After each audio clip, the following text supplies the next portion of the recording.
Heater Athletic Complex at Point Lookout, Missouri, as we're continuing coverage of the NAI Division II Men's National Basketball Championship Tournament, the 20th edition of the Division II Tournament and the 12th edition here at College of the Ozarks. I'm Scott McCauley, the NAIA Tournament Radio and Internet Coordinator for our broadcast here on WatchNAIA.com. And we've got the second game of the day coming up in just a moment.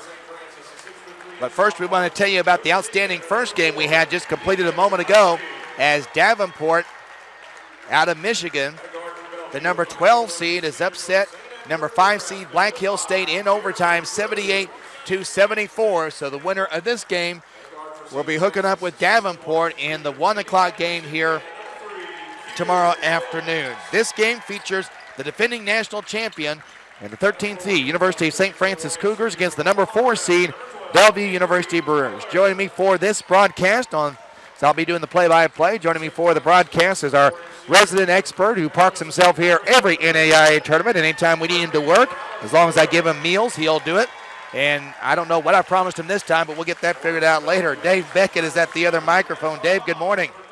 Good morning, Scott. Free food and basketball, as far as I'm concerned, that's like a mailman's dream. So I'm here for the duration and enjoy coming down here and watching. You know, you had a chance to see both of these teams play. Bellvue getting a victory in the first round over Ashford on Wednesday. St. Francis getting by Northwest Washington. Looks to be a pretty interesting matchup, doesn't it? It should be a very interesting matchup as far as Bellvue is concerned.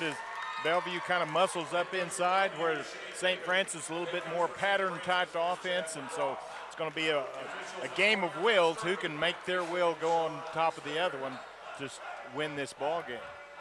Starting lineup for both of these ball clubs, University of St. Francis under Chad LaCrosse, his first season as head coach after being in the program several years as assistant. Kedar Owens, a 6'1 junior from Indianapolis, Indiana. Ethan Hussey, the 6'3 sophomore from Goshen, Indiana. Ferdinand Morales Soto, a 6'4 senior from Caguas, Puerto Rico. Dejavon Sawyer Davis, 6'5 senior from Anderson, Indiana. Transfer from Indiana Wesleyan, another one of the teams still alive in the tournament. Matt Edmonds, the 6'5 senior from Wawaka, Indiana. That completes the starting lineup. Jelani Johnson, the 6'2 junior from Omaha, Nebraska, will join Jeremy Cruz in the Bellvue lineup. Jeremy Cruz, a 5'11 senior from St. Edward, Nebraska. Also out there, Hussein Jop. He's the 6'10 junior from Senegal, as well as Avery Tyler, who was their leading scorer in their victory on Wednesday, the 6'1 senior. Avery Tyler from Omaha, Nebraska. And Eugene Bain, 6'5 senior from Nassau, Bahamas. Ball's in the air, and the tip controlled by Bellvue. Bellvue has been involved in maybe some more low-scoring games than folks that follow the NAI Division II teams may be accustomed to, but defensively, maybe one of the better teams they've come up with. We get a chance. I cover play-by-play for College of the Ozarks, which is in Bellevue's conference, and in the games that we've seen Bellvue, they are really tough to defend. But you know what? They're also still pretty good, especially with Avery Tyler, their second leading scorer, driving to the basket. He gets the basket and one as Sawyer Davis gets called for the foul, his first. So right away, it'll be a basket and a foul as Avery Tyler will get to the line to try to complete the three-point play, which he will not. But Tyler does get the basket, and we want to correct it. That was Morales Soto that got called for the foul there for St. Francis. First team foul here in the first 30 seconds. Bellvue early 2-0 lead. Drive by the Cougars to the basket, and the shot will be swatted out of bounds. I didn't see who blocked the shot by Matt Edmonds, but I'm almost sure it had to be Hussein Jop. Hussein Jop came out of nowhere and just put that big 6'10 paw up there and knocked it at about the fourth row.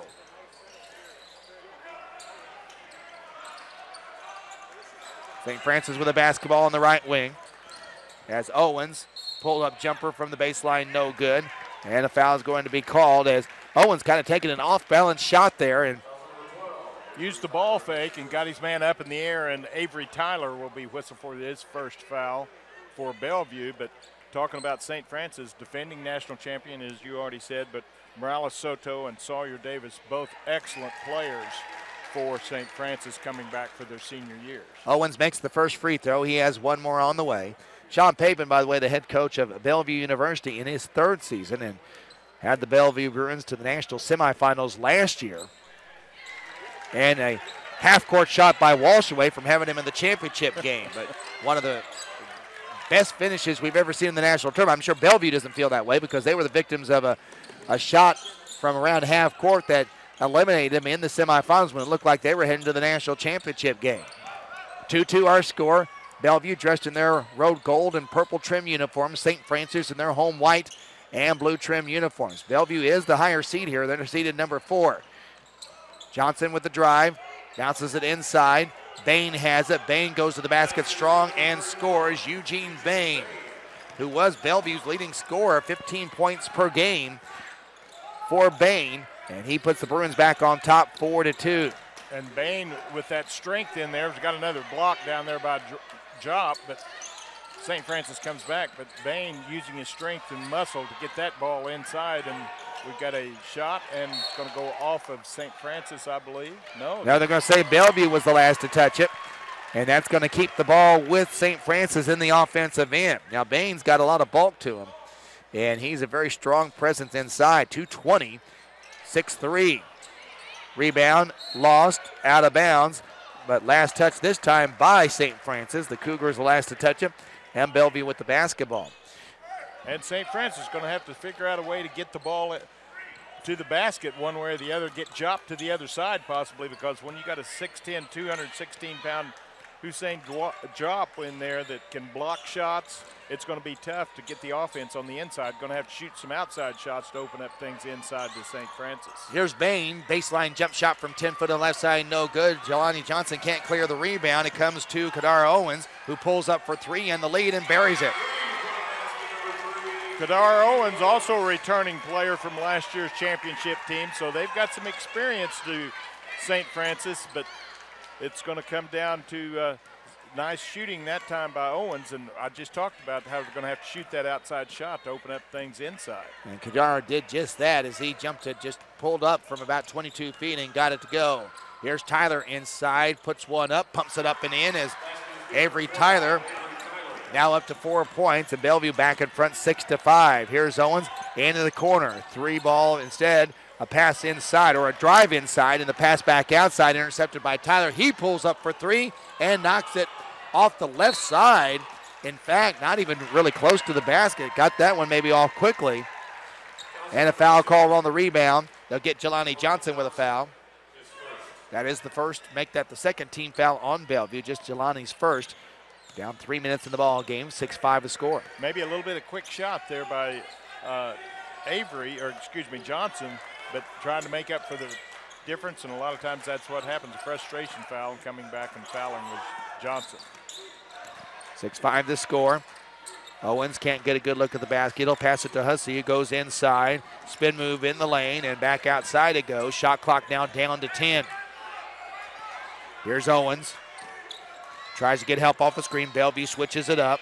Owens tunnels it inside. Here's a shot that goes up and in.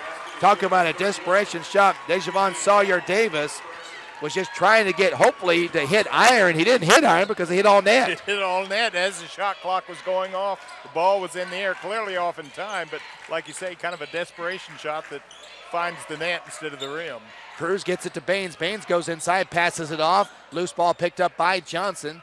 15 to shoot. 7-6 St. Francis lead. Bain has it, left wing. Drives into the paint, spin move, shot is up, no good. Bain gets his own rebound, put back, no good. And the board down by Morales Soto for St. Francis. Cougars 1 point lead and the basketball.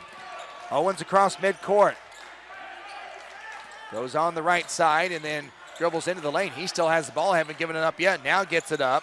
Morales Soto draws a foul on Eugene Bain as Bain commits his first foul. 13 foul on the Bruins here in the first half. Last time down the floor, Bellevue got the shot they wanted in the person of Eugene Bain. Bain misses the first one, works very hard, gets his own offensive rebound, works hard, does a little bit of a spin move inside, gets another shot up, and then finally St. Francis was able to come away with it. But on the other end, then Bain whistled for his first foul. St. Francis still with the ball. Jeremy Arrington into the ball game now for Bellevue, the junior from Chicago, Illinois, as Sean Pabin goes to his bench.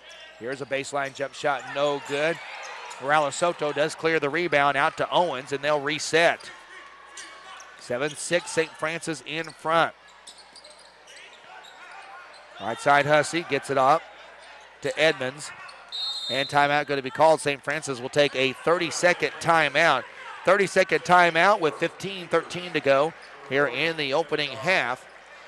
Avery Walker, by the way, also in for Bellvue right now. He is a 6'0 senior from Bellvue, Nebraska, a suburb of Omaha. That's where Bellvue University is. And as we told you, we get to see Bellvue a lot calling games for College of the Ozarks. They are in the same conference, and Bellvue has a lot of experience in this building. Not only did they play here once in the regular season in the regular conference play, but they've been the other team that has participated in the C of O Cam Jan in January, so they played 2 games here then. So they do get down this way a lot, and obviously the home team's going to have some advantage on this floor, but I mean, no doubt other teams that have played here like Bellvue, like Oklahoma Wesleyan Conference, and some of the other teams that have come in non-conference from time to time certainly is a, if not an advantage, it certainly does help a little bit. But St. Francis, wouldn't feel sorry for them. They played 5 games on this court last year and won them all. And wanted to come back they did, and already advanced to this second round. So St. Francis very familiar with the surroundings also, as we got a Sawyer Davis turnover down underneath. Yeah, as he was getting a pass from Kevin Dawson, who had just checked in, and the pass might have been a little hard, but Sawyer Davis couldn't handle it. It goes out of bounds. Now Bellvue can retake the lead. A lot of these teams that come back to this tournament year in and year out get a lot of experience in here anyway, so it's not really a new experience. Hussein Job gets his first basket of the ball game, and Bellvue back in front 8-7. Drive to the basket. Here's Hussey, his shot, count it, and a foul. He goes to the free throw line. Ethan Hussey to the basket. It's 8. It make it now 9-8. Avery Walker picking up the foul for Bellvue, and stepping to the line will be Hussey to complete the old-fashioned three-point play. Talking about this tournament, last 2 games, the last game of last night and the first game of this session today, both going into overtime. So that's what kind of caliber of basketball you have down here. Teams very evenly matched as the free throw is missed, but that's what makes it exciting from a fan standpoint. And as far as coming at a long distance, having a chance. Well, both overtimes, though, did occur this morning, though. Just keep that in mind. A few hours apart, but they did occur this morning. The technicality there. Yes, exactly. 9-8 the score. Here's a shot by Jop inside. Hussein Jop, the junior from Senegal, now has 4, and Bellvue back up 10-9. 14 minutes to go before halftime. Here's a drive to the basket. Free throw line jump shot is up and in. Count it for Owens. And Owens is doing exactly what St. Francis needs to do, is get those jumpers outside and stretch that defense of Bellvue a little bit. As long as you start hitting those jumpers, you're going to have to come out just a little bit and open things up for Sawyer Davis inside. Bedar has 7 now. It's 11-10. St. Francis back up by 1. Drive to the hoop. Layup no good. And we'll have a foul as Bellvue would go to the free throw line. Avery Walker will get to attempt a couple of free throws for the Bruins.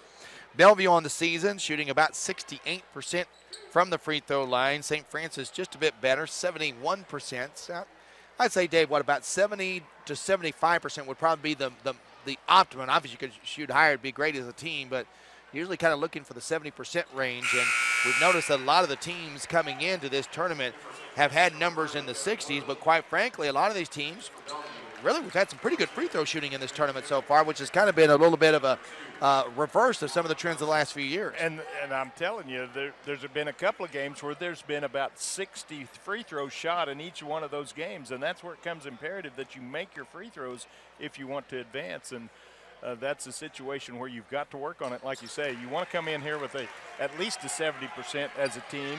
Some teams a little bit better, and on the whole, most of the teams are a little bit better than that. 12-11, Bellvue on top with 13:30 to go in the first half.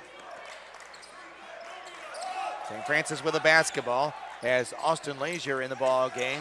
Here's a 3-ball no good at the top of the key. That's Dawson that misses it. And Jelani Johnson, who's just back to the ball game, gets a rebound for the Bruins. Johnson on the baseline left side, gets it back outside. Arrington throws it into Jop, and they try to draw a foul on Jop, and they're not going to get it done this time. And Chad Lacrosse wants to know why that wasn't a foul. You can definitely see they're trying to set it up, and they're not saying it was or wasn't a foul, but you know that's what St. Francis wants to do, is get some fouls on the big guy from Senegal. Just kind of plant that seed in the mind of the officials next time that maybe somebody comes up with the flop. We got a drive to the other end by Kevin Dawson of the Cougars, and he scores for them. First basket of the game for him, and that pulls St. Francis to within one, 14-13. Johnson spin-moveling one-hander up, no good. Boy, that was on line. So he just didn't quite get it to the basket, but he will get a couple of free throws coming up. Vidar Owens gets the foul, his first, and that is the third team foul on the St. Francis Cougars. Cougars last year came in as a number 15 seed, and we told you about their run. Ironically, one of their closest games before the semifinals was the first round against the Black Hill State team we just saw eliminated here a few moments ago in the opening round of the tournament. And then they went on to beat Oregon Tech in the second round. And really just got on a roll. They got the confidence going, and everybody got comfortable with the surroundings. We were talking about teams being comfortable with the surroundings, and St. Francis got that comfort zone and just rode that all the way to the title. Cornerstone, Oklahoma Wesleyan, and Walsh were their other victims in the tournament. A Walsh team that had beaten them in the regular season, but St. Francis was able to get it back. 2 free throws by Johnson, and Bellvue goes back the other way. You know, what's interesting about that, too, and I didn't even think about this till I read down that list of teams, but, Black Hill State has been here a few times, but you go beyond that, Oregon Tech, Cornerstone, Oklahoma Wesleyan, Walsh, you talk about 4 teams that probably has as good a comfort zone in this tournament as anybody. And they're maybe part of the teams that are furthest away from here, but like you say, because of the experience, because of their success in previous tournaments, come in here and say, hey, I've been here before, I know how things work, I know what the water tastes like, and let's go play ball. Johnson misses the layup, but the putback is up and in. That one for Avery Walker, and Bellvue up to a 5-point lead, 18-13. St. Francis needs to stop the Bellvue charge a little bit. Here's a drive to the basket, and we're going the other way as Bain sets up for a player control foul inside, a charge called. Sawyer Davis picks up his foul, and you talked about riding the charge, and charge is what Sawyer Davis just did. He just ran over one of the Bellvue defenders inside and whistled for his first foul. Talking about St. Francis, a New Year coach, what you said, but their coach went on to the NCAA Division II coaching job in Michigan, I believe. So all these players coming back for St. Francis had to learn a new system, but they've adapted pretty well, even though he was an assistant. Yeah, probably the adaptation in that situation not as much as it would be. Johnson will make the shot, and then a foul on the rebound I think is going to go against St. Francis. So count the basket for Jelani Johnson.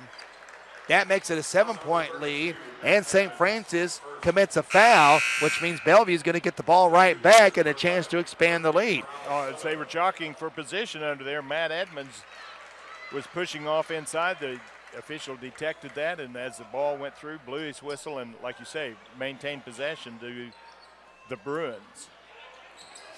20-13 the score.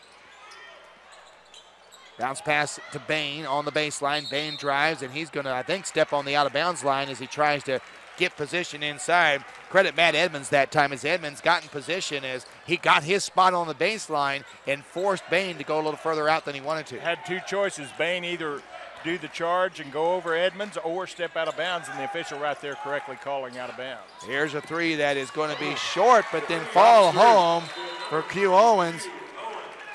Owens now in double figures with 10, and we haven't reached the first halfway point of the first half. And that is a big one for St. Francis, as that helps draws them into within 4, 20-16 with 11 minutes to go here in the opening half. Johnson shovels it backwards. Here's a 3 ball. It's going to be in and out. Johnson actually tips the rebound after the miss by Arrington. And Owens with the rebound. Owens looking for more points. He will not get it on this shot as he misses the 3 too hard. Bain clears the board to Johnson. Johnson shovels it left side. Here's a 3 ball by Matt Immig. That one is no good. And boarded by Owens. Kadar Owens is everywhere for St. Francis. Rebounding, shooting, setting up people the other way. But still the Cougars trail the Bruins 20-16. Missed shot there as rebound is put back up, and count the basket. And I tell you what, Sean Paveman's going to be a little bit upset about this, as it is Edmonds, as you mentioned, Dave, that goes to the basket. But There was a lot of contact on the first shot. There was no foul called either way. And then basically a reach-in on the second one is called and gives St. Francis a chance to pull the game to within one. And Matt Edmonds, not to be denied, he put the shot up, went and got his own rebound. And the tenacity is paid off by 2 points on the basket and a possible three-point play from the free throw line. Which would and does complete a 6-0 run for St. Francis as the 7-point lead for Bellvue now down to 1. 10:20 to go first half, 10:10 to go we should say first half, 2019. Bellvue still has the lead but now by 1. Bounce pass to Jop, back outside. Emick wants a three ball. That one rolls in and out. Johnson high for the rebound. Comes out long. Tyler drives to the hoop. Pull up 10-footer. Good. Avery Tyler with 6. Had an 18-footer and took one dribble as the defender come by him after that ball fake and took the 12-footer inside. 22-19. Bellvue ends the 6-0 run for St. Francis and has a 3-point lead once again. Morales Soto gets it up top to Owens, Owens will now kind of balance out the offense with 16 to shoot. St. Francis getting into position. Kevin Bloom wanted to square up for a 3, but Bellvue covered that up. Now they go inside, and they're going to lay it in as Matt Edmonds has another basket inside. He has 5 in the lead for Bellvue, back down to 1. St. Francis has been doing a good job of drawing Drop away from the ball and then passing it back inside, so getting him away from the basket and keeping away from the blocks. Ben Emick is a 5'11 freshman. He has the basketball in his hands. Gives it up. Goes over to the left side. This is Johnson. Back up top. Emick shovels it outside. Now goes to the hoop. Or this is Johnson. Passes it to Tyler. Tyler trying to get one up ahead of the shot clock. That's going to miss. And it would have been a shot clock violation, but St. Francis rebounds and now a chance to retake the lead. Here's Owens. Pull-up jumper for 3, and the lead is buried. Owens, before all the Bellvue could get back, just comes down and stops the three-point line and just goes up to the left side of the key. That's his favorite shot and makes another 3. So now an 11-2 run for St. Francis puts them back in front, and a misconnection on the play as Johnson wanted to throw it to Emick in the corner, but Emick had gone in instead of staying put like Johnson thought he was going to do. Kadar Johnson Owens for St. Francis already with 13 points in this ball game, 8:16 to go in the first half, and it's 24-22. The Cougars on top of the Bruins. And the ball is Owens at the free throw line, goes over to the left side. This is Morales Soto, and he's going to be blocked off the play by Johnson. And Jelani, I think, just picked up his second foul. We'll see what Sean Pabin wants to do here, if he thinks about maybe heading to the bench. Right now he won't, but that is Jelani's second foul. In the corner it goes to Hussey as they throw the ball around the perimeter. Goes back outside to Ferdinand Morales Soto. Owens with the basketball now as they take their time. Shot clock down to 20. Owens off the screen, pull up, kicks it out, three-pointer, good. Sawyer Davis, he made a living last year on that shot as the flow would go to one side. He'd set himself right at the top of the key, straight on 3. They'd throw it back to him and makes it just like he did today. Now a 14-2 run by St. Francis. They still try to get a foul on Job, and they don't draw it, but they do get a block of the shot out of bounds, but Bellvue will retain possession. Bellvue had a 20-13 lead in this ball game. Now it's 7:25 to go in the first half. It's 27-22 St. Francis. Again, the Cougars, the defending national champions. And I tell you, as far as improved players, Hussein Dwap, he's probably made the most improvement. Last year, he kind of had a hard time even warming up out there, but I mean, he can run up and down the floor now and does a good job of playing defense and can shoot the ball when needed. Been a big factor in this one. Bain can't get the shot to go. Rebound to Owens for St. Francis, who leads at 27-22. Bounce pass, spin move, one-hander up, no good. And the rebound to Jeremy Cruz for Bellvue. Cruz to the top of the key. Hands it off to Johnson. Johnson drives, lowers his shoulder, shoots and scores. Jelani Johnson. Jelani Johnson, 6 points, 27-24, and Bellvue back to within 3. Kind of lowered his shoulder just enough to get some spacing as Sawyer Davis puts up a shot at the other end. No good, gets his own rebound, and that's finally going to pop, pop, pop, and drop. And that was a bad break for Bellvue because Jop was in position to get the rebound, but when the ball took an extra hop off the rim, Jop couldn't get it because he wouldn't go for goaltending, and that gave a chance for the other player to get in position to score. Now Jop will get a layup at the other end. Hussein now with 8. It's 29-26. Bellvue back to within 3 at 6:20 to go in the first half.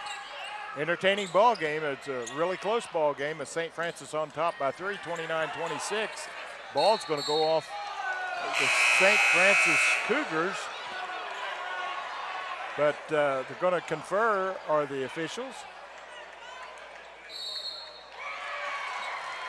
And what happened is they're going to go back the other way. What happened is the out official called it one way. And I think he knew who was needed to get it, just pointed the wrong direction is what the situation was. He knew that it was off of Bellvue, but he pointed the wrong direction, and finally getting together, the two officials determined that what was correct. Hussey misses the shot inside, and Cruz with a rebound for Bellvue, who trails 29-26. Johnson has it at the top of the key. Drives in, splits 2 defenders, spin move, shoots, scores. Johnson now has 8, and Jelani brings Bellvue to within 1, 29-28. Jelani Johnson does a good job of driving down inside, creating something out of nothing, which he was able to do there. Here's a one-hander by Owens. He does a pretty good job of creating himself. He did it that time. He now has 15, 31-28. Johnson now at the right wing. Let's see what he does. Pull-up jumper, 18. That one's short. All alone for the rebound is Morales Soto.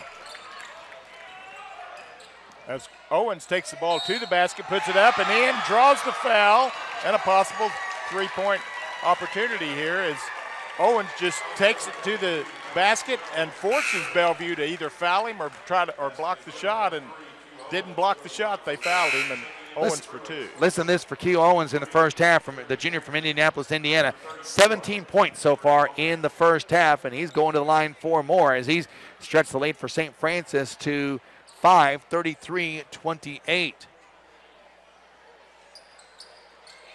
Which he does, giving him 18 in the first half, and still 5 minutes to go in this first half. And St. Francis with their biggest lead now, 34-28. They're up by 6 with 5:10 to go here in the first half. And loose ball out of bounds will go back to St. Francis in the corner, and timeout called St. Francis. St. Francis with the timeout as they lead it 34-28 with 5 minutes to go in the first half. I'll tell you what, it's been very entertaining watching these two teams go at each other. In fact, Owens on one end for the Cougars versus Johnson on the other end. It's almost like a game of horse. You come down and score at your end, and then I'll come down and create something at the other end. And Johnson with only 8 points for the Bruins, but Owens has been pretty well the offense for St. Francis Cougars, but they're been able to ride that 18 points here in the first half and now lead 34-28. And Coach Lacrosse decides he wants to take a timeout, maybe make a couple of adjustments on the defensive end and see if they could expound this lead. But on the other hand, Bellvue and their coach, Pabin, kind of looking for some offense, trying to get some things done. Jelani Johnson with 8, Hussein Jop with 8, Avery Tyler with 6, Avery Walker with 4, and Eugene Bain with 2. I'm sure they'd like to get Bain a little bit more involved in the offense with Bellvue, but you got to credit that to the defense of the St. Francis Cougars as coming out of the timeout.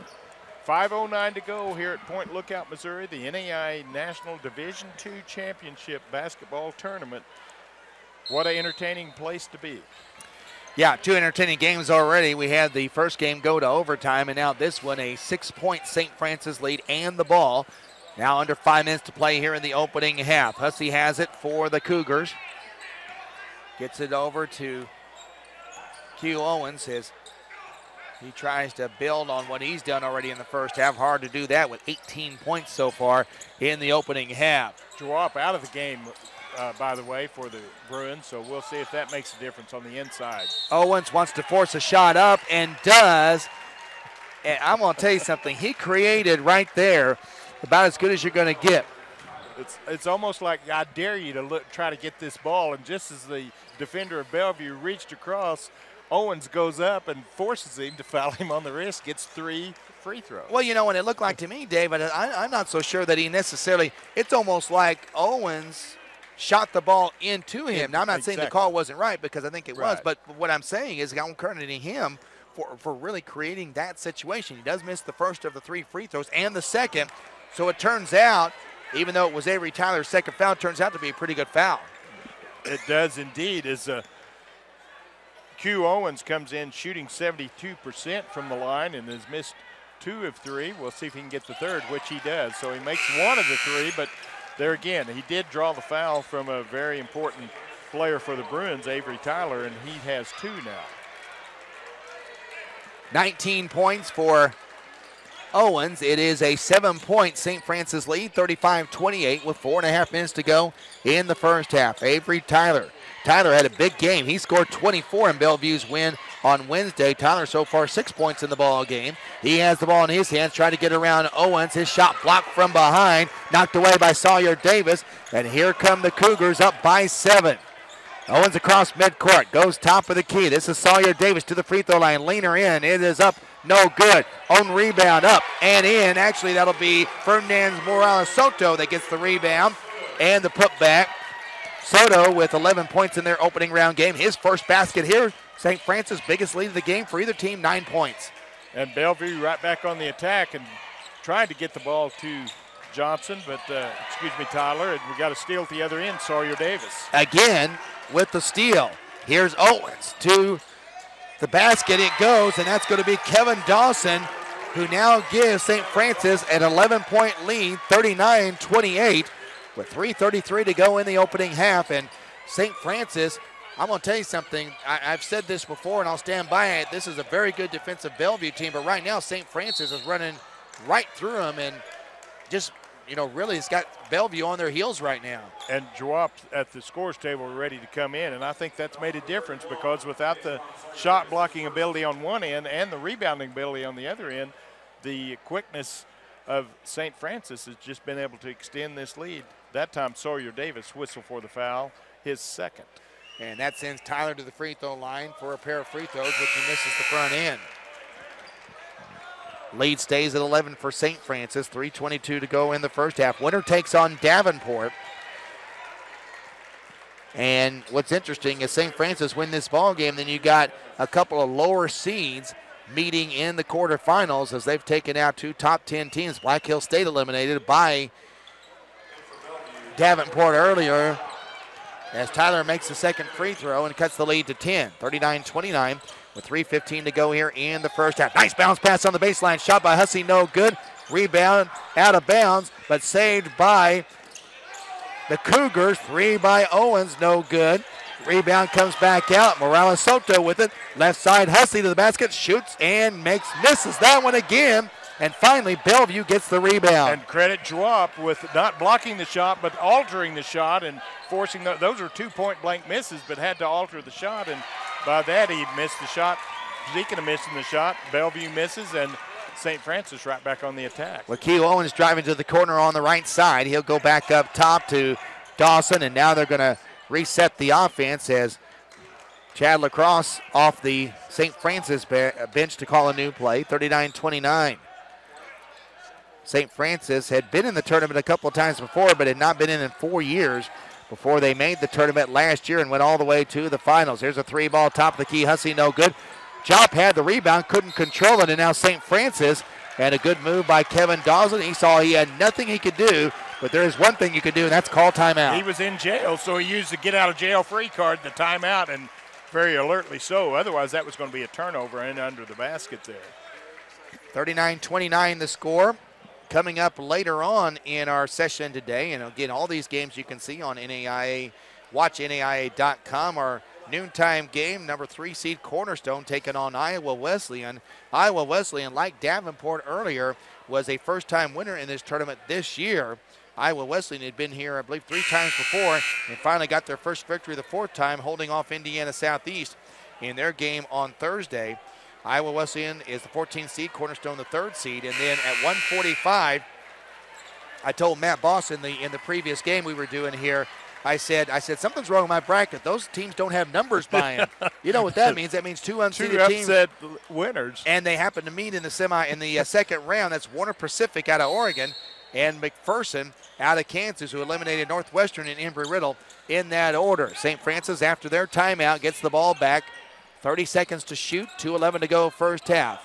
And we're talking about seeds. Bellvue, the number 4 seeds in this game, and St. Francis Cougars, the number 13 seed. So 2 seeded teams here as the seeding committee. We'll give you a little bit of credit for that, coming up with that, even though you probably didn't have anything to do with it. But the 2 seeds playing each other, 4 Bellvue and 13 St. Francis. Now all in the rankings, and we're going to have a foul called. This will be the 9th team foul on Bellvue, as they're going to get the foul on James Parrott, the sophomore from Omaha, Nebraska, which Bellvue is a suburb of. Will send to the free throw line Kevin Dawson. Dawson will try a couple here. First one on the way is up and good. And Dawson playing with that heavily wrapped or taped, whatever, his last 2 fingers on his left hand, his non-shooting hand, and then taped all the way up to the wrist. So he's got some type of serious injury, but he does a pretty darn good job with that handicap. Second free throw good by Dawson. It is 41-29. 1:40 to go in the first half. Bellvue with the basketball as Tyler throws it inside. Bain has it. His spin move goes up, and his shot is blocked. And a foul called. And that'll send Bellvue to the free throw line with a 12-point deficit and 90 seconds to go here in the first half. You know, looking at the rest of the bracket for the evening session, starting at 4 o'clock, the 8-9 matchup should be a well of a game with Oregon taking on Indiana Wesleyan. And then at 5:45, another unseeded team, Dakota Wesleyan, frankly, takes a team that maybe looked as good as anyone did in their opening round game, Northwood out of Florida. They got by an outman Fisher Ball Club in the opening round, but Raleigh Massimino's club looked very, very good. And then at 7:30, Walsh, as I kidded earlier, gets the easiest draw. Everyone wants to play the home team in the national tournament. That's what they get. They'll play College of the Ozarks at 7:30.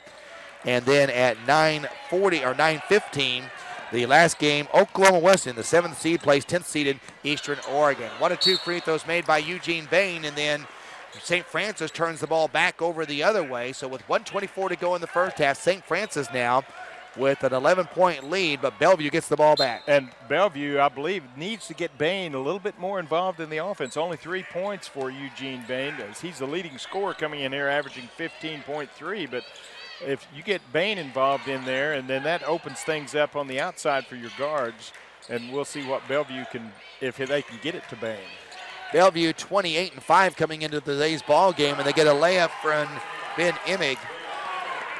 His first basket of the game, 41-32. Bellevue's cut the lead to single digits, only temporarily, as Ethan Hussey at the other end gets a layup.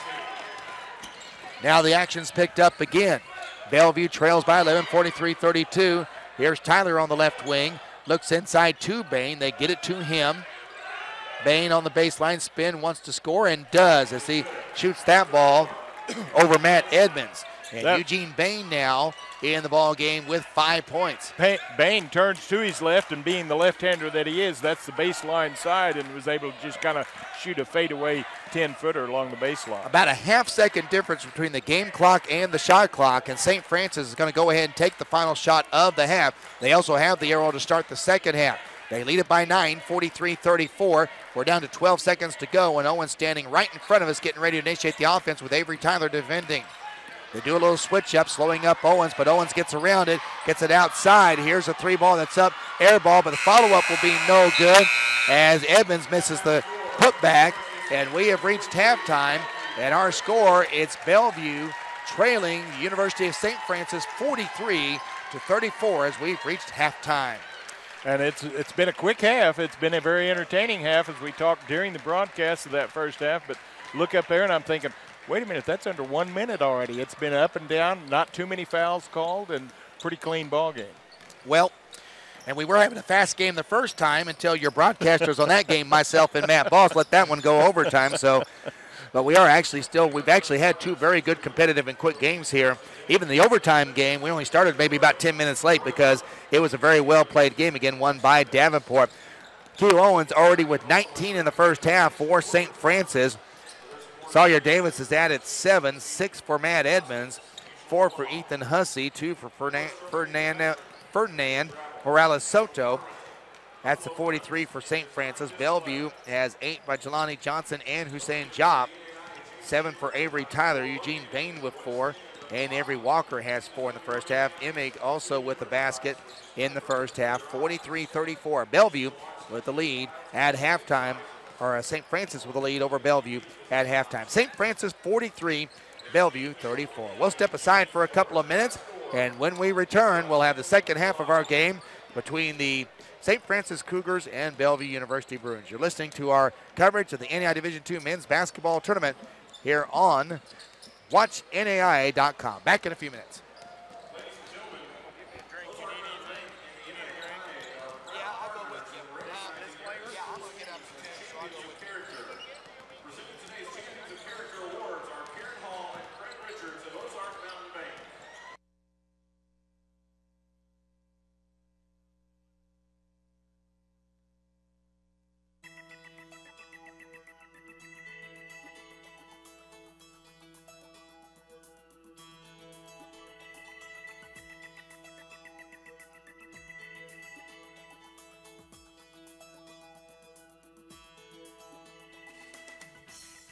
I think the NAI Champions of Character program is having an impact on a number of different levels.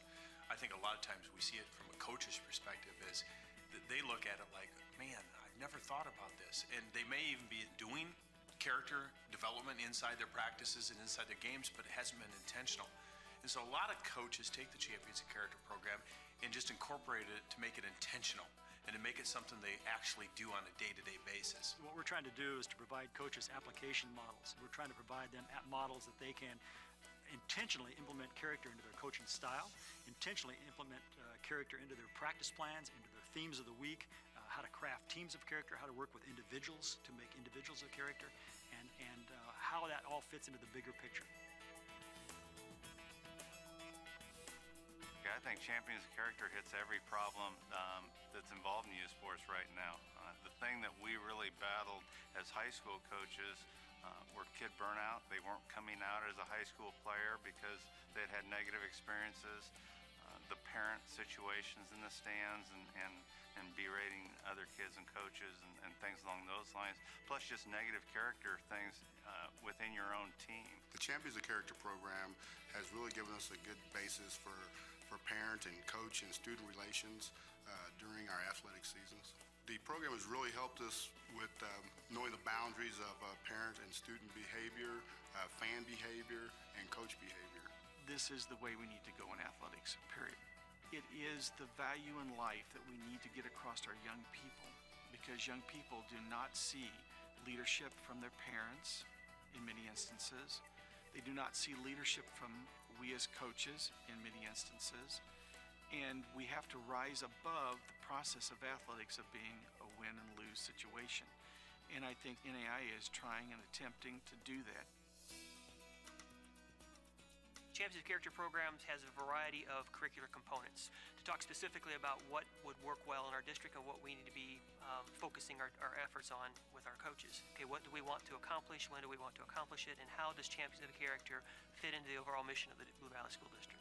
When we talk to schools, I will really encourage them to not just limit it to athletic teams, that they try to include all the people that are part of a team, part of something bigger than themselves on their campus or on their school district. Because a lot of times the best teams in a school might not have anything to do with athletics. I mean, sometimes I'll visit a school where the group that functions best as a team and follows those great principles might be orchestra, it might be debate, it might be choir, or a single individual teacher's classroom that operates as a team that has applied those same principles. We talk fondly here about our activities and athletics being the front porch of our institution, and you obviously want to make good impressions in the way that your kids react and respond and represent your school and school district, and this just falls right into that. I bought 60 booklets that the NAI puts out about the standards of athletics above and beyond winning is basically what it's talking about. And so we've had study sessions with my players over this to place in their minds that this is what I stand for. We have used the Champions of Character program to train our younger coaches who are just coming into the program, who are learning how to set goals and how to help their kids become better citizens and leaders. It gives coaches a practical way to go ahead and deal with it. It isn't just, here's the problem and here's some things to do. It's a step-by-step process of integrating it in your program, in your practices, in your philosophy, so it becomes a way of life within your program. Parents look at the Champions of Character message and they go, wow, what have I been doing all these years? A lot of them sit back and say, I've almost lost a relationship with my son or daughter. Most parents look at it and say, man, my spouse needs to hear this message. I went out on my own and got the video, and I said in our parent meeting at the very beginning of the year, this is something I believe strongly in. Our team motto this year will be Team First, and here's what it means, and here's how we're going to implement it. And then I put that video right in the little VCR, and we saw it, and I had numerous parents say it defined what they grew up with, you know, and the things that they knew were important that they saw missing in athletics. And so it helped me get our parents back on board. It's not a parent's job to determine a child's passion. It's a parent's job to help the kid find what their passion is. For so long we have said sports builds character. It's not true. It's our coaches that help build character in our kids. What the NAIA is trying to do gives people hope that there's another way to live your life other than sprinting to be the starter, sprinting to be the star player. That there's much more victory in being the quality of person. High school athletics has become something different than I think it was intended to be long ago, and we're hopeful that Champions of Character will bring us back to those core beliefs, those core values that make it good for kids. And that's the bottom line. We want our kids, our young athletes, when they leave our schools, to look back on their experiences 10, 15, 20 years down the road and think it was the best experience of my life for 3 reasons. It taught me how to compete. It taught me to do right from wrong. By golly, as a part of a team, so part of something bigger than myself, and we think that's what the Champions of Character embodies, and it's something we've embraced.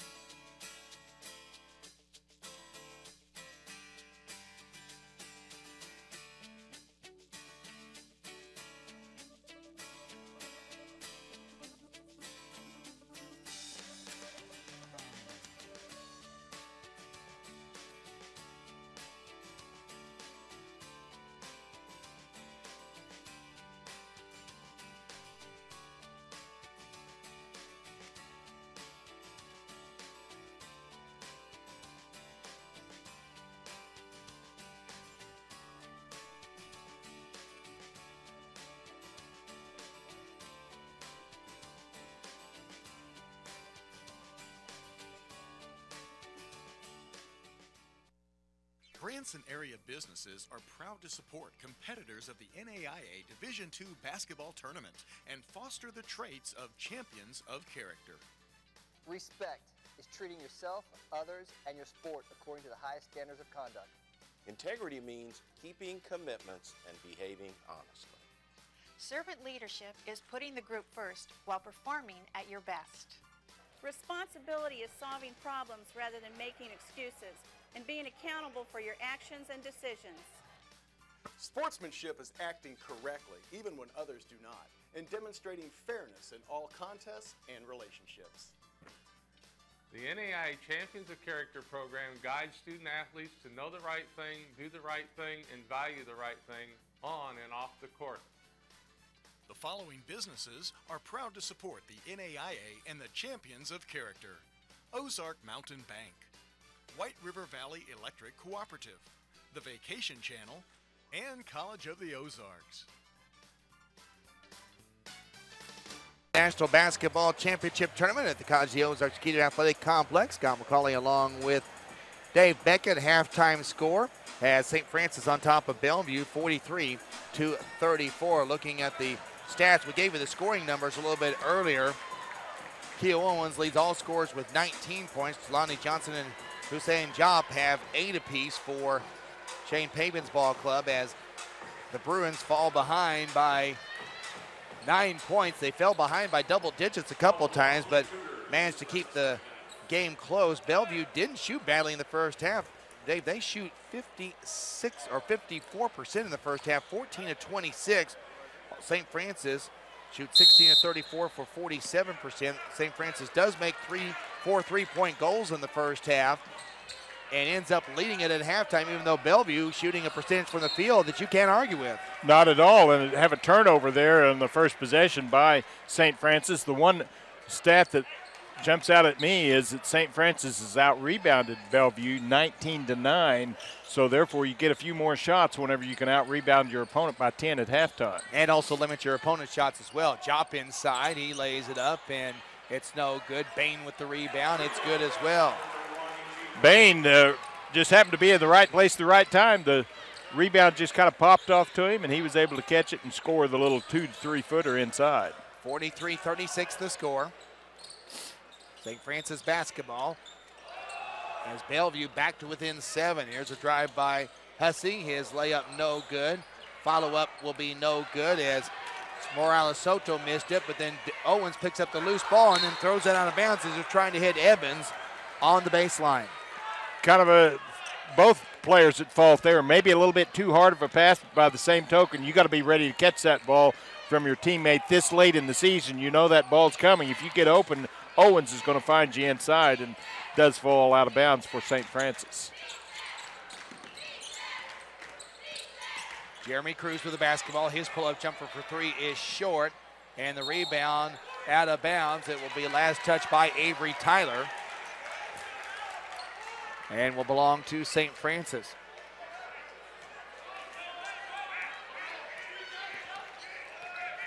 Shane Pavin on the Bellvue sidelines, watching him a little bit, trying to kind of find the answer right now as St. Francis continues to put pressure on his ball club. Hussey has 6 now.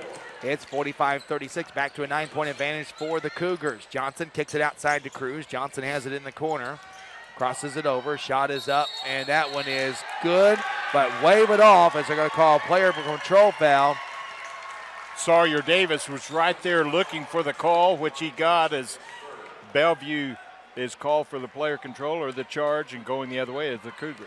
It's going to be Avery Tyler's 3rd foul too, so we'll see how Shane Pavin wants to play this. He's going to keep Tyler in the ball game right now. It is 45-36. Here's a drive in. Shot will be up, no good off the glass, and the rebound brought down. And a reset for St. Francis. Owens has it between the circles. In the corner to Morales Soto. Gets it back up. Free throw line jump shot home for DeJavon Sawyer Davis, who has 9. And Sawyer Davis has done that, and I remember from last year and this year, as we've got to drive at the other end. Foul is called prior to the shot, but Sawyer Davis, the first half, just kind of coasted along and went along. Come into this game averaging over 20 points a game, only had 7 at halftime, but now then he's very involved here early in the second half. Got the first shot that he made. He made the first shot that he took in the second half. Cruz into the corner. Here's a hook shot, no good by Bain, and the ball out of bounds. Kind of looked like Johnson may have been the last to touch it, but the official says no, it was actually a St. Francis player, so Bellvue will get the ball back. Trying to cut into the 11-point deficit. Cruz has it in the corner again, about where they had a moment ago. This time they do get it to Bain on the left post. He tries to throw it back out to Johnson, intercepted by Owens for St. Francis. St. Francis defense is just frustrating Bain. That time double and triple teamed him and then forced the turnover, and back the other way is St. Francis after good defense. 47-36.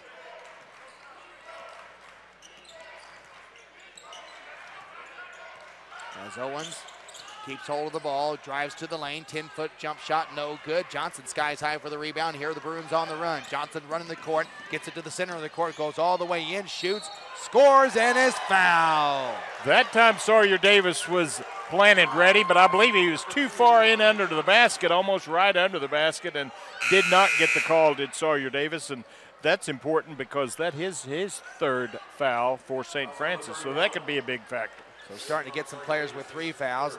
Johnson now into double figures with 10 and can add 1 here.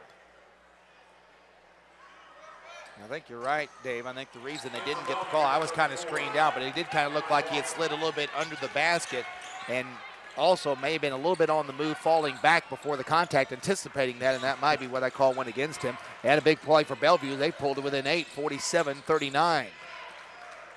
Bruins champions of the Midlands Conference. And with the exception of Oklahoma Wesleyan and 1 year with College of the Ozarks, it's really been Bellevue's conference here the last few years, as they have won the conference regular season and most years the championship of the tournament as well, which is the automatic bid to get here. 2-point lookout. A foul called on the play, and they're going to get that foul on Avery Walker, which will be his second. That's the second team foul. And to the line will be Sawyer Davis for 2 shots. Sawyer Davis does such a good job, even though he's only 6'5", it's what he's listed, more like 6'3", looks to me like, but by the same token, he plays inside to Sawyer Davis. Once he gets the ball, he's a load to handle in there and has lots of moves. Makes the first, misses the second free throw. Job gets the rebound as it's a 9-point St. Francis lead, 48-39. Johnson at the free throw line, pulls up, gets it to Jop. Jop tries to drive in, and again they try to collapse on him, and it still doesn't work this time as Jop gets up to 10 points. Jop showing some good footwork in there, a little drop step, a little spin move, missed the shot, but was right there and put his own miss back in. Chad Lacrosse having a big conversation with one of the officials.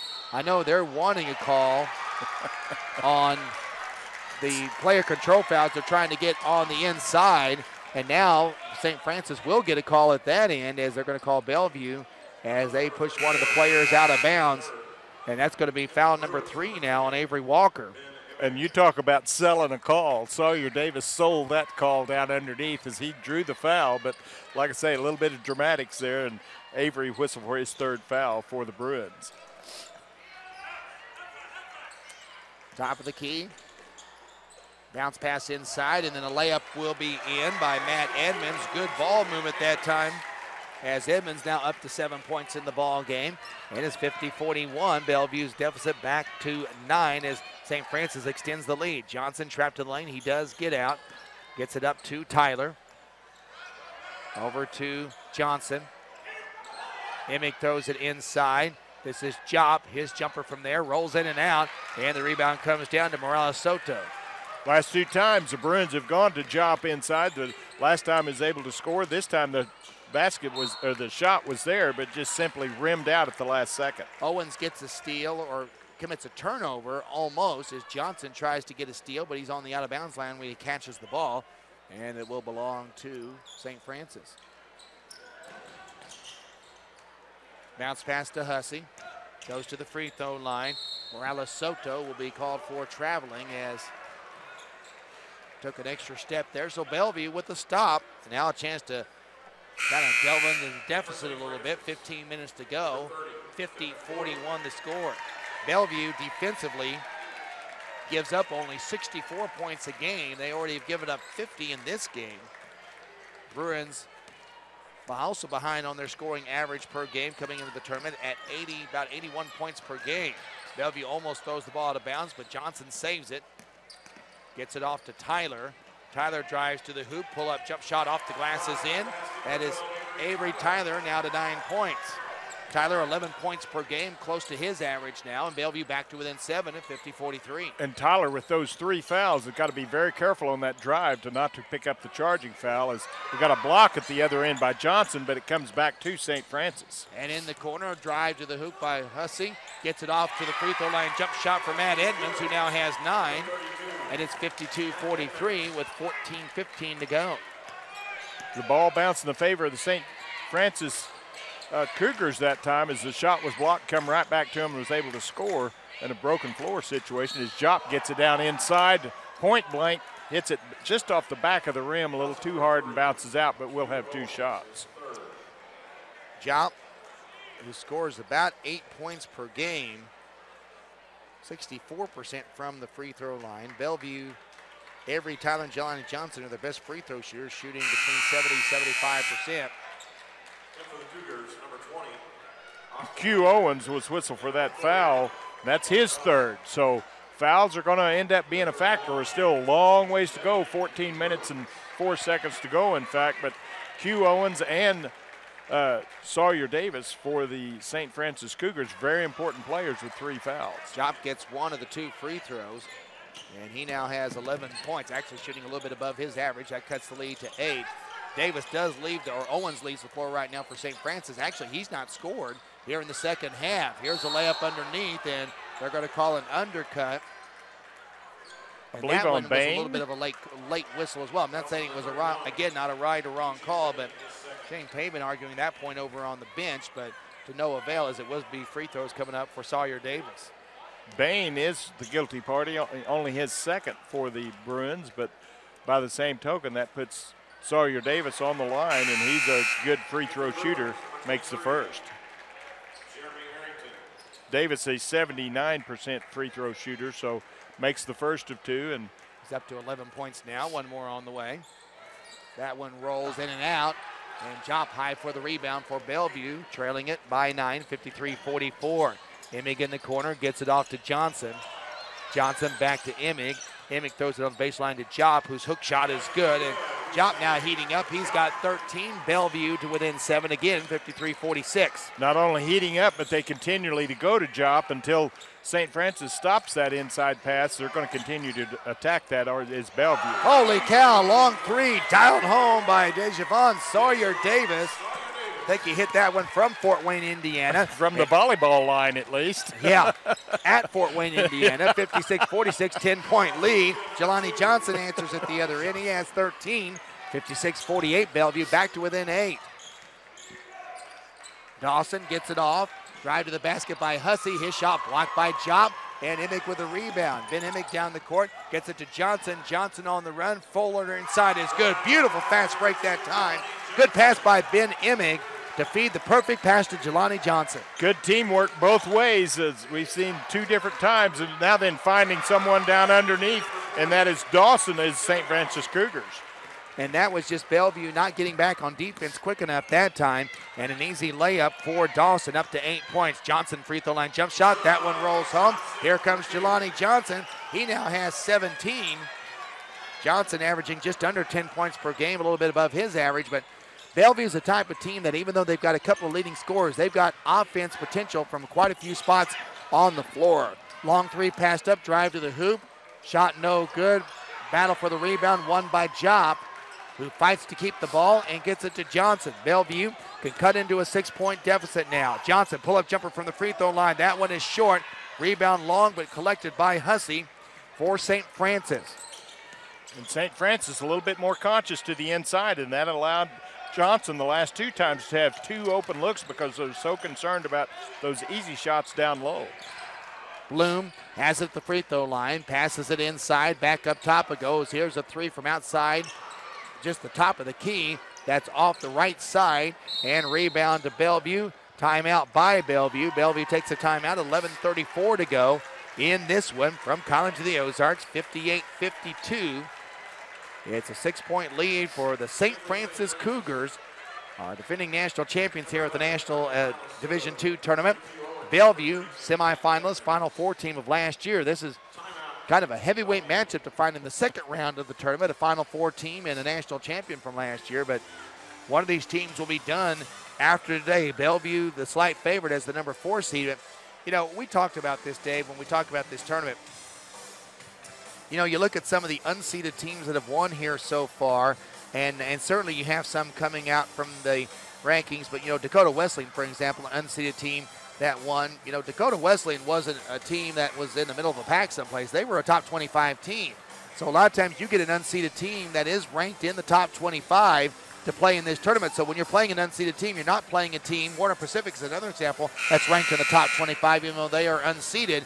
That kind of defies the explanation a little bit, because that means the unseeded team you're playing is still a quality team. Yeah, you come in here as a fan and you pick up a program and you look at the seeds and stuff and you look at the teams that are going to play an unseeded team, you automatically think, well, this should be an easy game for the seeded team. But as you pointed out, that's not necessarily true, because some of these unseeded teams are still a top 20 team, top 25 team, and that means that they played a very good schedule and done very well with that schedule, very tough schedule. And that's what makes this tournament interesting. You never know. The seeds hardly ever hold up as far as the first and second and third and fourth. 58-52, 11:25 to go. Here's Tyler, left side to Emig, shot for three. That one buried. Ben Emig with the instant offense for Bellvue and pulls the Bruins to within three, 58-55. Drop taking some time on the bench over there to get his breath, and Bain playing the inside now, so we'll see if the defense comes a little bit different too. And we got a foul on Emig here right in front of the official here. Is that will be his first foul, common team foul, only the fifth team foul against Bellvue. 11:03 to go. Bellvue again trails by three. That does reset the shot clock as Leishera has it, gets it up to Morales Soto. Now they're going to go back on the baseline, kick it back outside. Shot clock down to 20. They're going to post up inside, triple team, and that's going to be traveling. Or 3 seconds in the lane. Pick your poison there. It was going to be one or the other. And credit Bellvue that time for collapsing all around Matt Edmonds as they gave him no out. And both coaches making adjustments here. Drop on for Bellvue out, and then Sawyer Davis taking some time on the bench to catch his collective breath. So we'll see who they go to now as I look for Bain to get the ball a little bit more inside for Bellvue, and Q Owens probably for St. Francis. Here's a free throw jump shot, no good by Johnson. Bain had the rebound but couldn't hang on to it, and Owens comes up with it for St. Francis. Owens back in the ball game now. He drives inside. He gets chested by Johnson, misses the shot, ball out of bounds and knocked out by Dawson, and will belong to Bellvue.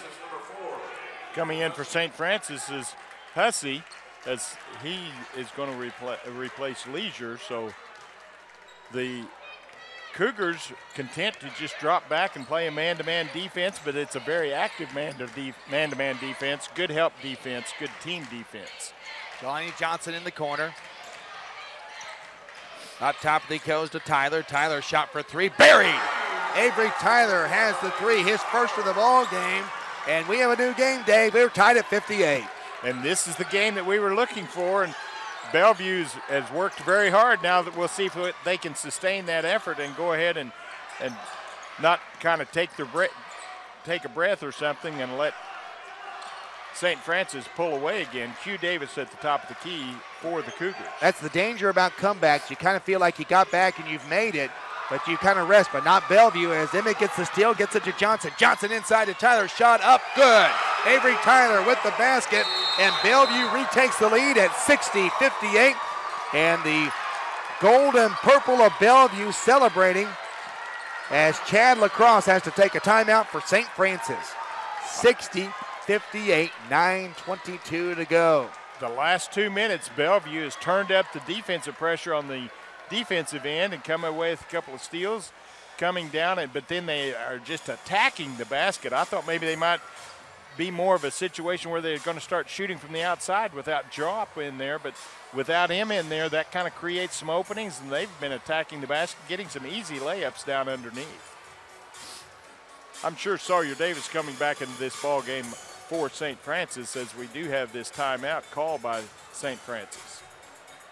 Now we'll see how that is handled as far as the Bellevue bench. I'll be curious to see how Shane Pavin wants to play this, if he wants to keep Jop, because this has all happened with Jop on the sideline again.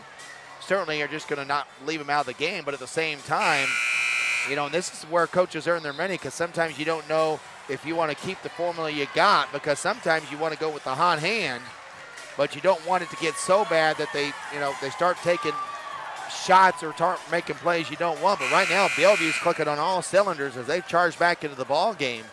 And that makes you start attacking the basket, get some success as much as Bellevue has done here in the last couple of minutes. That helps you on the defensive end, because that just gives you that much more energy and that much more momentum. Well, and that's interesting, because usually their defense is what fuels their offense. There's a shot inside, that one no good, put back no good, and Bellevue knocks the ball out of bounds as Jelani Johnson knocks the ball out. Shane Pavin was off the bench wanting to know about the foul, but it was definitely no foul, and Jelani Johnson definitely was the last one to touch the ball. Here's drive on the baseline, hook shot good.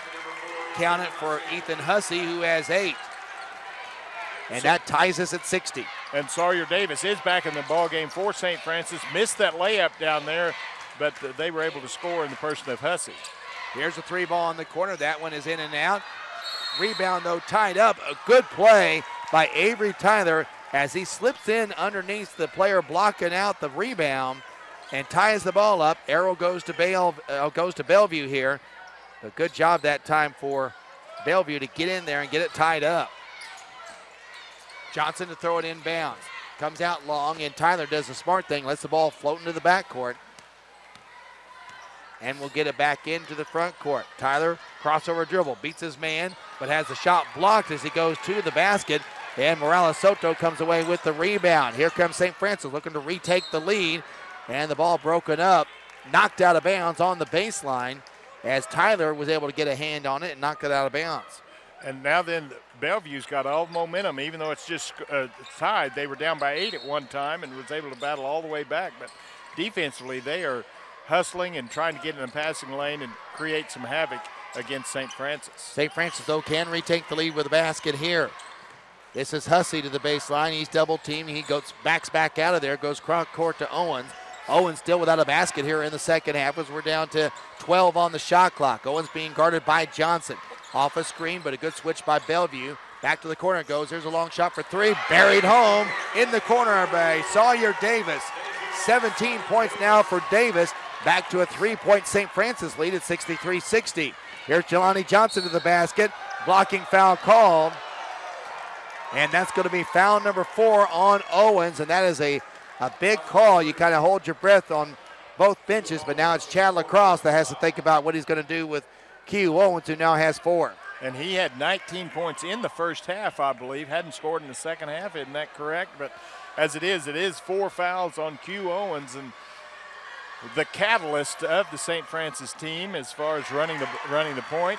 Does a lot of things for them. We'll see what Coach Lacrosse wants to do with him. Going to leave him in there thus far. Still 1 tick under 8 minutes to go. Second free throw on the way. Good by Jelani Johnson, who has 18. It's 63-61. 7:55 to go. Here's Owens driving to the basket, kicks it back outside. Hussey goes inside. Hook shot will be good. Count that one for Matt Edmonds, who has 11. And St. Francis up 4, 65-61. Hussein Jop out to check back in the lineup for Bellevue. Here's Johnson, counted and 1 for Jelani Johnson. Jelani Johnson is feeling he's playing with all the confidence in the world, as well as Avery Tyler out there, the 2 guards for Bellevue. That time, Johnson just did a little bit of hesitation along the baseline and then exploded to the rim and was fouled, made the shot, and now a 3-point play opportunity. Johnson tries to complete the 3-point play and does. It falls hard on the back rim, but then softly rolls home and pulls Bellevue to within 1, 65-64, 7.5 minutes to play. Steele, this one coming up with the steal, but then stealing it right back after Arrington got the steal, and then Jop with the block at the other end, but he is committing a foul, and now he gets called for a technical. Frustration on the part of Drop. Looked like he had the shot blocked, but Sawyer Davis, the good player that he is, just kind of threw his body into his, which he did have the ball blocked, but he got into it with the body, and then frustration Drop comes up with the technical. Well, and what it was, I don't think Hussein said anything, but what he did is after he got called for the foul, he threw the ball towards the official, not, like aiming, but he did do it in frustration. And so the official does call the technical. Free throw, though, is going to be missed by Sawyer Davis. He gets the 2 free throws after the missed shot and misses them both. And really didn't hurt anything other than a little bit of discouragement on the person of Drop in there getting the technical. That was only his first foul. Of course, the technical is also a personal. But now then, step to the line to shoot the 2 shots will be Sawyer Davis on the foul on the shot. And Sawyer Davis just missed 2 free throws, so let's see how this plays out. First one is up here. That one is good for Sawyer Davis. So in reality, the thing that happens for Bellevue is they kind of dodge the bullet. They do get an extra foul on Jop, which is not a good thing, but they avoid the extra points. So if this free throw is made, it's still just 2 points, which they would have got on the free throws anyway. It is a 3-point St. Francis lead, 67-64. Here's Johnson in the corner to Arrington. Back over to Johnson. Jelani tries through the hoop. His shot is blocked, but they call a foul. And now it's free throws coming up for Jelani Johnson. Let's see who they get on the foul. Matt Edmonds of the Cougars will be whistled for his second foul. Make that third foul. foul. So count 3 fouls for him. No players on the floor right now with 4 fouls, but several with 3. 2 for St. Francis and 1 for Bellevue. Jelani Johnson is the player that has 3 fouls for Bellevue. He has also got 22 points as he makes the first 2 free throws. One more on the way up, and good. Jelani Johnson with 23. It is 67-66. St. Francis, 1-point lead and the ball. 7 minutes even to play here at the NAI Division II Men's National Basketball Tournament from Point Lookout, Missouri. In the corner. Pass inside goes to Edmonds. Edmonds throws it back outside to Hussey. Edmonds gets it back. They'll come out long. This is Austin Lacier that has the ball now. Bounces it inside. And then the ball stolen inside. Bellevue picks it up. Here's a 3-on-2 break. Outside to Emig. Emig for 3. It is short. And the rebound brought down by St. Francis. Now St. Francis with a break the other way. Here's Hussey drives in. Loses control of the ball. That's out of bounds. And that should belong. Oh, I thought that would belong to Bellevue because I didn't really think a Bellevue player hit the ball. It looked like the ball just simply slipped out of the hands of these St. Francis player as he's driving to the basket, but that's not what the officials saw, and they will maintain possession, will the Cougars. Still a 1-point lead for the Cougars over the Bruins. Down to 6:15 to go in this ball game. Drive to the basket, cut off. Pass back outside to Edmonds. Edmonds goes out to Hussey, who will reset now. 6:04 to play. Drive to the hoop, double team inside, shot blocked, but the follow-up no good by Edmonds, and then a foul called on the rebound. Sawyer Davis is going to go to the line. I believe the foul is going to go against Avery Tyler. And that's his third foul now. Sawyer Davis, who has 19 on the ball game, will have a chance to get into the 20 column to join Bellevue's Jelani Johnson, who has 23. Sawyer Davis is the leading scorer, 20 points per game, and he's right at that average now and makes the first free throw. Third time in a row that St. Francis come down and had some good-looking shot right at the basket, but they had to alter it because of Drop's presence. Didn't come up with the block, but they had to change their shot enough to miss the shot. That's the importance of having a 6'10" player in there with those big, long arms and the ability to time the ball and get the ball out of there. 68-66, the court crew here at College of the Ozarks cleaning up a little bit. We do have some more of the younger kids here today, the elementary kids that add a little excitement to the game. They just cheer for a good play. They don't care who it is. They just cheer. They just cheer because they don't have to go to school, get to come to a babasketball game. Yeah, which I would do if I were in their spot as well. My kind of kids. Yeah, Sawyer Davis makes both free throws. 68-60. I think it should be 69-66, but anyway, ball brought back by Bellevue as they're looking for the tie here. And a timeout called by Bellevue.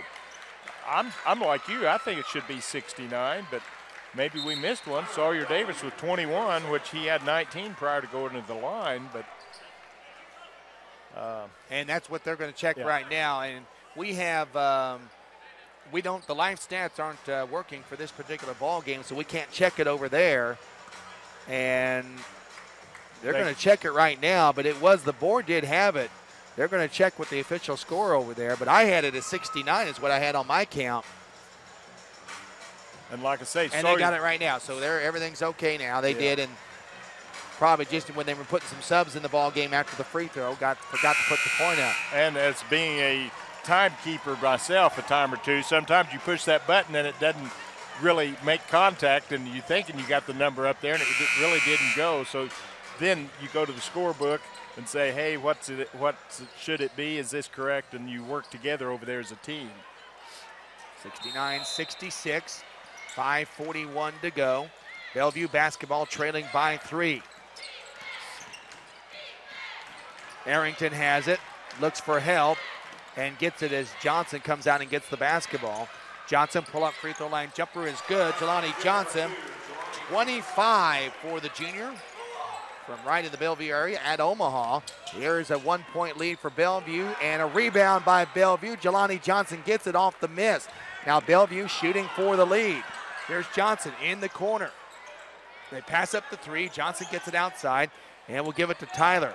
Tyler, pull-up jumper from the free throw line. That one is good. Avery Tyler gives Bellevue the lead back at 70-69. 5 minutes to go. Here we go again. Another close game in the second round. And the 2 guards are leading Bellevue is Tyler with 16 and Johnson with 25. The bulk of the scoring for them. Sawyer Davis gets the ball inside and it goes off of his knee. And now then Coach Lacrosse is going to have to bring in Q Owens just to make sure that this game doesn't get away, even though Q has got those 4 fouls. Got to play smart with those 4 fouls, as important as you are to your teammates as Q Owens. Yeah, and that's the one situation, Dave, where he has to be maybe just as careful on offense since he likes to drive as he does defense here.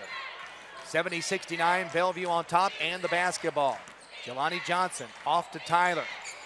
Tyler in traffic and loses the ball inside, goes outside, and Jeremy Cruz, who just checked back in, will get it to Johnson. Johnson in the corner. Here's a 3 ball by Tyler. That one is short. It rolls home and it high off the bounds. Crawls over the top. It hits short, and it had enough English on it to just go ahead and just pop up high and drop down. Bellevue up by 4. Can St. Francis answer? Owens drives, and he's fouled. And Q Owens will go to the free throw line. Bellevue 73, St. Francis 69. And Owens will go to the line, had 19 points in the first half, has not scored here in the second with 4 minutes and 9 seconds to go. Granted, Sawyer Davis has been the one that St. Francis looked to here in the second half, but you got to get Q Owens a little bit more involved in the offense as he missed the first of 2 shots. Owens is the second leading scorer for St. Francis, 18 points per game. Sawyer Davis just ahead of them, averaging about 20.5 per game. Both a battle on their average right now. Owens finally gets his first point of the second half. Q Owens has 20, and it's 73-70. Bellevue's lead is 3. We are down to 4 minutes to play. This is Tyler as he goes to the basket. He's fouled. St. Francis just committed their 7th team foul, and it will be Tyler to the free throw line. Avery Tyler, one of the best free throw shooters. He does shoot 70% from the free throw line. Johnson actually the best at 78%, but it'll be Tyler, with the one in the bonus coming up. Morales Soto picking up his 2nd foul for St. Francis to create this situation. Tyler gets the first free throw, and that gets Bellevue back up by 4, 74-70. Also gives Avery Tyler 20 points to go along with Jelani Johnson's 25. So, like I say, those 2 guards have just played a tremendous game thus far, but still got 4 minutes to go in this game. Hussein Jop with 13, so 3 in double figures with Bellevue. Tyler is short on the second one, and it rolls out. 74-70, Bellevue 4-point lead. Here's Q Owens for St. Francis. Goes over on the left side to Morales Soto. Gets it out to Sawyer Davis. Now Owens has it again. Owens into the corner. Back up top of the key it goes. Owens gets it again, off a screen, drives. Goes right side, going to shovel it into Edmonds. Edmonds tries to post up, and he gets around Jop, and Jop's going to commit a foul. And that was the situation where Matt Edmonds, Dave, just created that one right there and got Jop his 3rd foul. And remember, Jop got 2 of those fouls on a technical he committed on his first foul, so he's actually got an extra foul. See how that might play a factor in the final 3:29 here as Edmonds to the free throw line, shooting 2, but he rims the first one in and out as Edmonds shoots only 55% from the free throw line. And Edmonds did a terrific job going inside, getting the ball and creating that foul like you said, but the way he was able to create it was he maintained his dribble. He didn't pick up his dribble and try to pivot around. He maintained his dribble and then was able to draw the foul from Jop. It makes the second. And Emmons now up to 12 points, 74-71 with 3:23 to go. Here's a forced shot inside, no good. Jop, though, gets the putback. It won't fall in for him either. St. Francis trailing by 3, but a chance to tie with the 3. Here's Q Owens on the outside, being guarded by Tyler. Owens wants to drive in, picks up his dribble. They're going to try to get it back to him. Instead, it is Collier Davis that goes in, no good, and the rebound brought down by Bain for Bellvue. Morales Soto had that rebound, but he just simply mistimed his jump and allowed Bain to come up with it for Bellvue.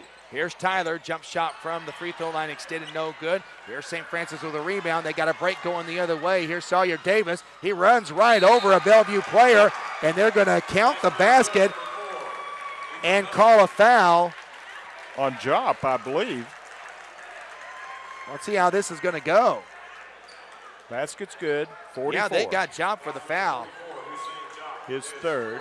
No, that's his fourth. His fourth, yes. And now Hussey gets a chance to tie the game at the free throw line. I thought they might be able to get the player control foul as Hussey gets the free throw to tie the game, but they didn't call that. Then they called Jop for the, say they shoveled underneath. So that turns into what could have been a wave off the basket for Bellvue with a 3-point lead. Now we're tied at 74, 2:40 to go. Going to come down to the wire just like the last one did, looks like, as this game is just coming down to possession, and it slows down a long ways whenever you come down in this situation. Here's Tyler to the free throw line, gets it outside. Into the hands of Emmick. Emmick in the corner, loses the ball. St. Francis gets it back. Chance to retake the lead. Here is Owens. Goes in the lane, shoots in, can't get it to fall. Bain gets the rebound as it falls off the front rim. Owens driving to the basket, had it on the left side, shot it with the right side, just put it up just a little bit too hard, and it rolls off. And now Bellvue with possession. Under 2 minutes to go, tied at 74. Jelani Johnson holding on to the basketball, not in any hurry because no one's defending him. So we'll give it off to Cruz. Back to Johnson in the corner. Jelani pulls up, kicks it back outside. Here's Emmick for 3. That one is no good. Long rebound controlled by St. Francis. Morales Soto ran that down for St. Francis Cougars, and now then they'll have possession, probably run some clock. Scores tied, and we're down to 1 minute and 20 seconds to go in this ball game. Tied at 74. St. Francis and Bellvue, another down-to-the-wire game. Our first one went overtime. We're tied here in the final minute 15 of this one. Top of the key. Here's Hussey for 3. That one is short. Rebound comes out long on the floor. And a timeout called by St. Francis. Wow. And really no possession by either team as the whistle was blown and timeout granted to St. Francis. Wow. One of those calls that just you kind of raise your eyebrows, scratch your head, and put the red mark on it if you're evaluating. The only thing I can think of that caused that is if the coach called the timeout. Remember, the coach was on the other side of the court. If he called the timeout, even if the official was late blowing his whistle, that still counts. But here's what we saw.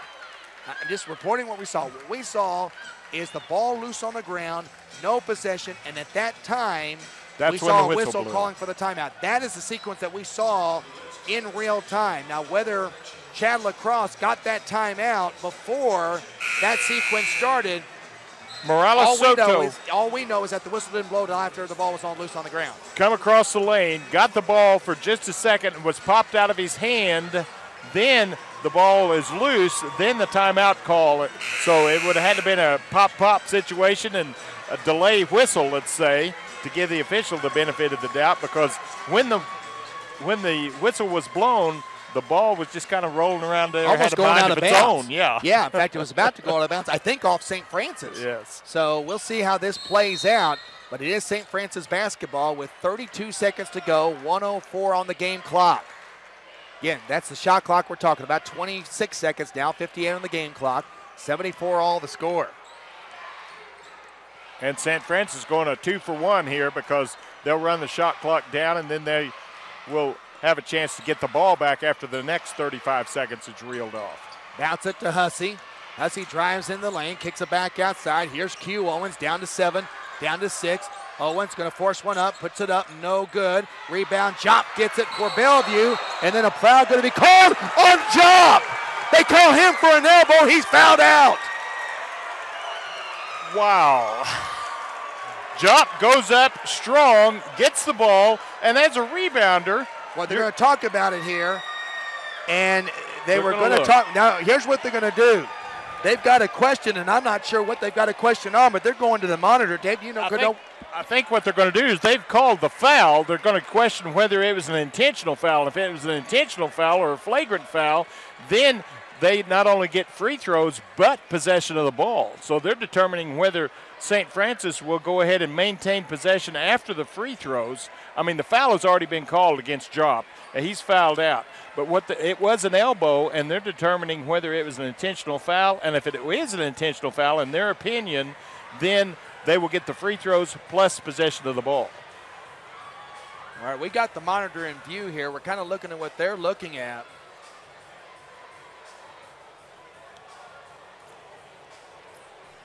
Jop goes up hard and gets a rebound and comes down very aggressively, and then as you bring the ball down, you kind of try to create some space. I will tell you from a personal standpoint, it didn't look like it was intentional. It looked like he was just trying to clear the ball. It was a hard foul, but I guess, you know, and I'm also wondering, it seemed like there may have been another foul about to be called too. I thought maybe that there was another foul being called away from that area. So we're not really sure. We're not in the know. We're just taking guesses at it here.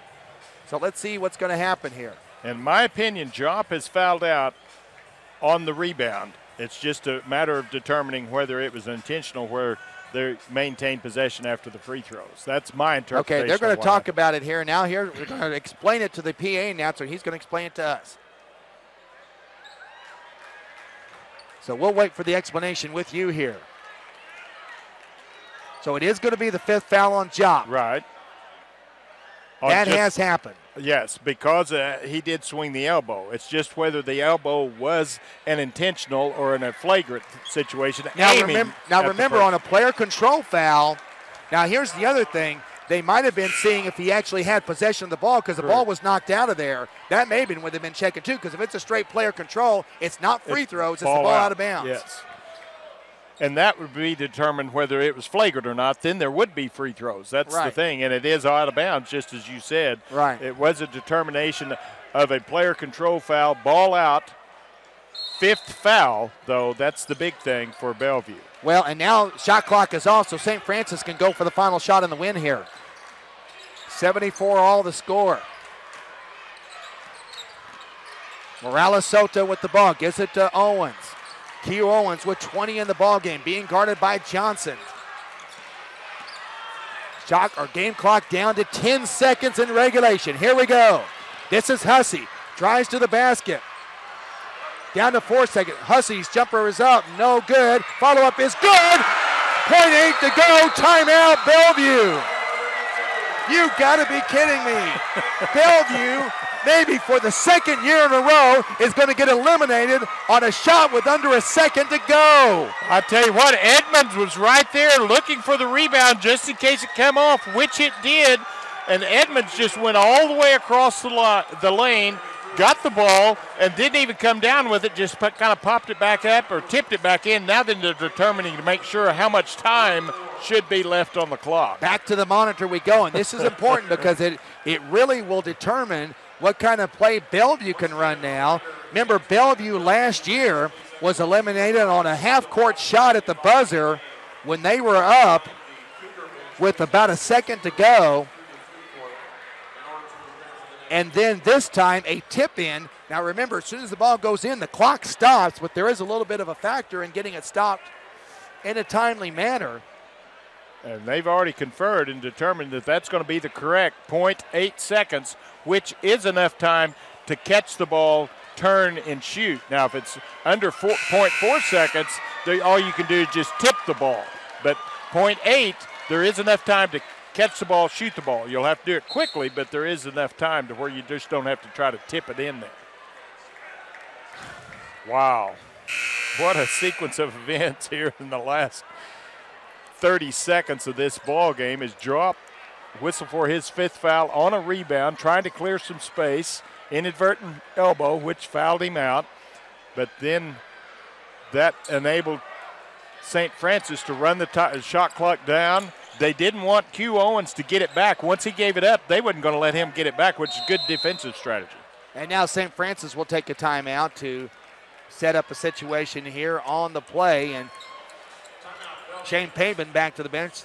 And now if you're Shane Pavin, what kind of play do you come up with here?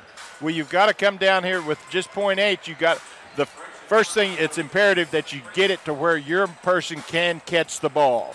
That's paramount right there, is you've got to be able to catch the ball on your end of the floor, and then whoever catches it has got to just turn and shoot the ball. I mean, the pass is the most important thing here, besides, of course, the shot going in or out, but you've got to have the pass completed before you even get a shot. Last game, if you remember, same situation almost, and the pass was thrown, and I think he used a split finger, and the ball kind of curved over, and it ended up going into overtime. But the important part right here is the pass from the out of bounds all the way down to your end.